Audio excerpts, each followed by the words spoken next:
जय हिंद साथियों, मैं प्रवीण कुमार सिंह पीएस क्लासेज में आप सबका स्वागत करता हूं। और आज हम स्टार्ट करेंगे वैदिक सभ्यता। क्लियर दोस्तों? तो आज की क्लास में हम जानेंगे वैदिक सभ्यता के बारे में कि वैदिक सभ्यता कब से कब तक चली, वैदिक सभ्यता में क्या क्या चीज़ें महत्वपूर्ण है। क्लियर? और वैदिक सभ्यता को कौन कौन से नाम से जाना जाता है, ये सारी चीज़ें हम जानेंगे। तो आइए स्टार्ट करते हैं। वैदिक सभ्यता। तो वैदिक सभ्यता क्या है दोस्तों? सिंधु घाटी सभ्यता के पश्चात भारत में जिस नवीन सभ्यता का विकास हुआ उसे ही हम आर्य अथवा वैदिक सभ्यता या वैदिक काल के नाम से जाना जाता है। यानी इससे पहले हमने कौन सा पढ़ा था? सिंधु घाटी सभ्यता। तो सिंधु घाटी सभ्यता समाप्त हो चुकी है हमारी, और उसके पश्चात क्या स्टार्ट हुआ हमारा? वैदिक सभ्यता, जिसको हम किस किस नाम से जानते हैं? आर्य अथवा वैदिक सभ्यता या वैदिक काल के नाम से जाना जाता है। वैदिक सभ्यता या वैदिक काल की जानकारी हमें मुख्यतः वेदों से प्राप्त होती है। तो दोस्तों, अगर पूछा जाए कि वैदिक सभ्यता की जानकारी हमें कहाँ से प्राप्त होती है, तो वेदों से। वेद हमारे कितने हैं दोस्तों? 4 हैं: ऋग्वेद, यजुर्वेद, अथर्ववेद और सामवेद। वैदिक काल दोस्तों 1500 ईसा पूर्व से लेकर 600 ईसा पूर्व तक चला। क्लियर? इससे पहले हमारा क्या था? सिंधु घाटी सभ्यता चली। सिंधु घाटी सभ्यता के बाद हमारा क्या चला? वैदिक काल। वैदिक काल हमारा 1500 ईसा पूर्व से 600 ईसा पूर्व। और वैदिक काल को 2 भागों में बांटा गया है दोस्तों। एक है ऋग्वैदिक काल और एक उत्तर वैदिक काल। तो ऋग्वैदिक काल क्या है दोस्तों? 1500 ईसा पूर्व से लेकर 1000 ईसा पूर्व। 1500 ईसा पूर्व से लेकर ईसा पूर्व से 1000 ईसा पूर्व तक। और उत्तर वैदिक काल 1000 ईसा पूर्व से लेकर ईसा पूर्व से 600 ईसा पूर्व, जो कि हमने अभी देखा कि वैदिक काल क्या है? 1500 ईसा पूर्व से 600 ईसा पूर्व, जिसको 2 भागों में बांटा गया: ऋग्वैदिक काल, उत्तर वैदिक काल। ऋग्वैदिक काल चला हमारा 1500 ईसा पूर्व से लेकर 1000 ईसा पूर्व, और उत्तर वैदिक काल हमारा क्या है? 1000 ईसा पूर्व से लेकर 600 ईसा पूर्व तक। क्लियर दोस्तों? अब देखते हैं कि ऋग्वैदिक काल की जानकारी हमें कहाँ से मिली। तो ऋग्वैदिक काल की जानकारी हमें ऋग्वेद से मिली। इसको याद करना आसान रहेगा दोस्तों। ऋग्वैदिक से आप याद कर सकते हैं, ऋग्वेद से ऋग्वैदिक याद कर सकते हैं कि ऋग्वैदिक काल की जानकारी हमें कहाँ से मिली? ऋग्वेद से। हमने अभी आपको बताया कि वेद हमारे 4 हैं: ऋग्वेद, यजुर्वेद, अथर्ववेद और सामवेद। और उत्तर वैदिक काल की जानकारी हमें कहाँ से मिली? इस काल की जानकारी अन्य वेद, यानी ऋग्वैदिक काल की ऋग्वेद, और अन्य हमारे कितने? 3 वेद और बचे। तो अन्य वेद यानी यजुर्वेद, सामवेद और अथर्ववेद से मिलती है। किसकी जानकारी? उत्तर वैदिक काल की। क्लियर? वैदिक काल में आर्यों का आगमन हुआ। वैदिक काल में किसका आगमन हुआ था दोस्तों? आर्यों का। और आर्य का अर्थ क्या होता है दोस्तों? श्रेष्ठ। आर्य का अर्थ क्या होता है? श्रेष्ठ। और आर्य क्या है? संस्कृत भाषा का शब्द है। कौन सी भाषा का? संस्कृत भाषा का शब्द है। आर्य हमारा संस्कृत भाषा का शब्द है, जिसका अर्थ क्या होता है दोस्तों? श्रेष्ठ। और आर्यों का मूल निवास क्या था, इसके बारे में हम जानेंगे। तो आर्यों का मूल निवास सबका जो है अलग अलग मानना था। किसी ने, सबने अलग अलग स्थान माना। जैसे मैक्स मुलर के अनुसार, मैक्स मुलर मानते हैं क्या? कि मध्य एशिया, यानी आर्यों का मूल निवास क्या था? मध्य एशिया। और यही क्या है? सर्वमान्य है। इसी को हम सबसे सही मानते हैं। तो किसको? मध्य एशिया। क्लियर? जो कि मैक्स मुलर मानते हैं। और दयानंद सरस्वती के अनुसार क्या है? दयानंद सरस्वती मानते हैं कि आर्यों का मूल निवास क्या था? तिब्बत। और बाल गंगाधर तिलक मानते हैं कि आर्यों का मूल निवास उत्तरीय ध्रुव है। इसके बाद हम जानेंगे वैदिक सभ्यता के बारे में दोस्तों, कि आर्य सर्वप्रथम पंजाब एवं अफगानिस्तान में आकर बसे। अगर क्वेश्चन पूछा जाए कि आर्य सर्वप्रथम कहाँ आकर बसे, तो आपका जवाब होगा दोस्तों पंजाब एवं अफगानिस्तान में। यह एक ग्रामीण सभ्यता थी, यानी वैदिक सभ्यता कैसी थी? एक ग्रामीण सभ्यता थी। क्लियर? तो अगर आपसे पूछा जाए कि वैदिक सभ्यता कैसी सभ्यता थी, अगर ऑप्शन में दे दिया गया शहरी सभ्यता और ग्रामीण सभ्यता, तो आप क्या बताएंगे दोस्तों? एक ग्रामीण सभ्यता थी।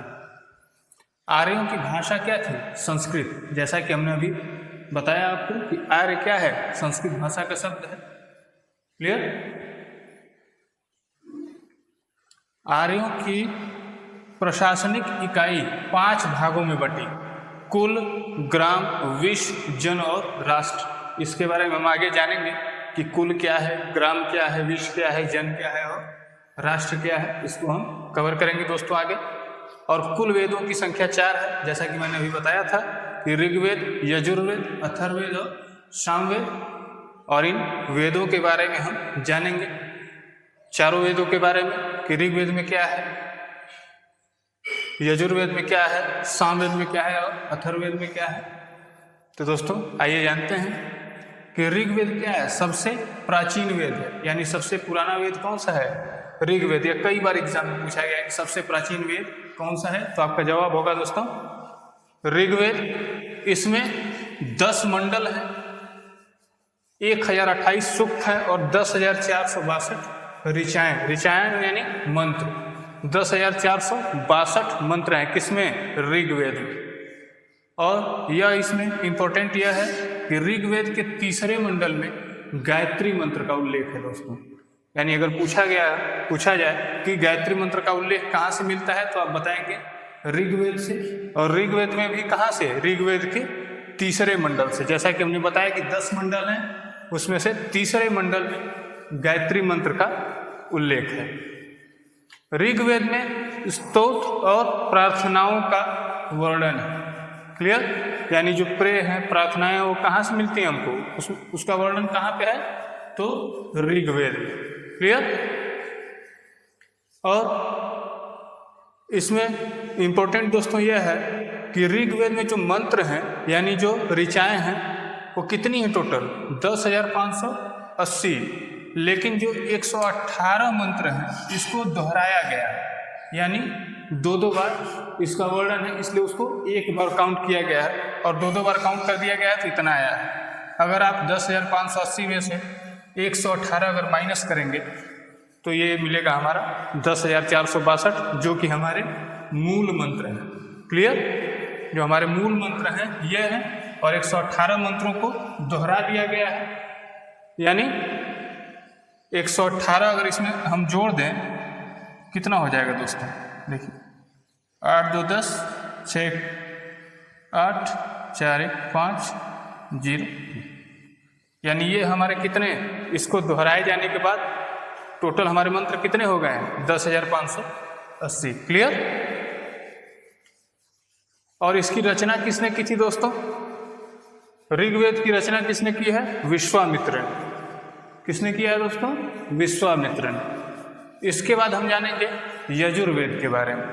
यजुर्वेद में यज्ञों के नियम एवं विधि विधान का संकलन है। यानी अगर पूछा जाए कि यज्ञों के विधि विधान का वर्णन कहाँ पे है, तो आपका जवाब होगा दोस्तों यजुर्वेद।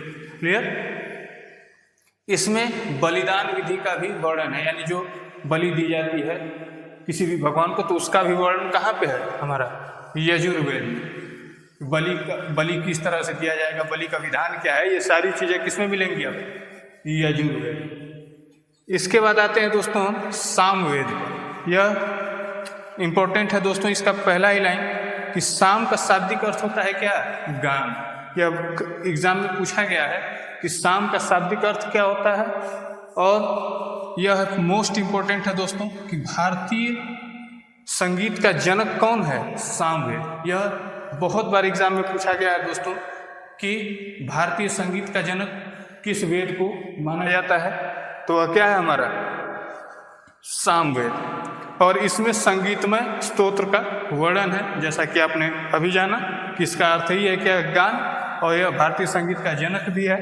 तो इसमें संगीतमय स्तोत्र का ही वर्णन भी है। नेक्स्ट है हमारा दोस्तों अथर्ववेद। यह अथर्वा ऋषि द्वारा रचित है, तो इसको आप आसानी से याद रख सकते हैं दोस्तों, अथर्वा ऋषि से, अथर्ववेद से अथर्वा ऋषि। क्लियर? आपको याद करने में भी आसानी होगी, आप बता सकते हैं कि अथर्वा ऋषि द्वारा रचित है क्या, अथर्ववेद। क्लियर? इसमें कुल 731 मंत्र हैं तथा 6000 पद्य हैं। पद्य, गद्य और पद्य होते हैं दोस्तों, तो ये 6000 लगभग क्या है, पद्य हैं।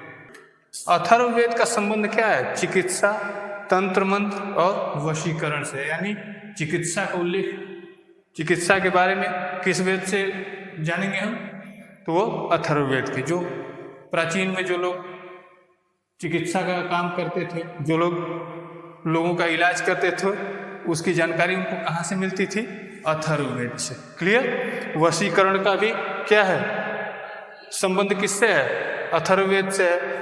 तंत्र मंत्र जो भी है, तंत्र मंत्र जादू टोना जो भी क्या है, वो किसमें मिलता है, हमारा अथर्ववेद। क्लियर दोस्तों? तो इसके आगे हम जानेंगे नेक्स्ट वीडियो में दोस्तों। तो दोस्तों उम्मीद है कि आपको यह वीडियो पसंद आई होगी। अगर वीडियो पसंद आई हो तो चैनल को लाइक और सब्सक्राइब करिएगा, बेल आइकन को दबा लीजिएगा, ताकि ऐसी वीडियोस हम आपको देते रहें। और दोस्तों मंडे से हम हिंदी भी स्टार्ट करेंगे, और हिंदी और जीएस हमारा प्रॉपर वे में चलेगा। टोटल एनसीईआरटी और एससीईआरटी बेस्ड होगा, जो कि सीटेट, एसटेट या जो लोग बीपीएससी टीआरई 4 की तैयारी कर रहे हैं उन सबके लिए क्या होगा, महत्वपूर्ण क्लास होगा। और यह हमारा स्टार्ट होगा कब से, मंडे से। धन्यवाद, जय हिंद।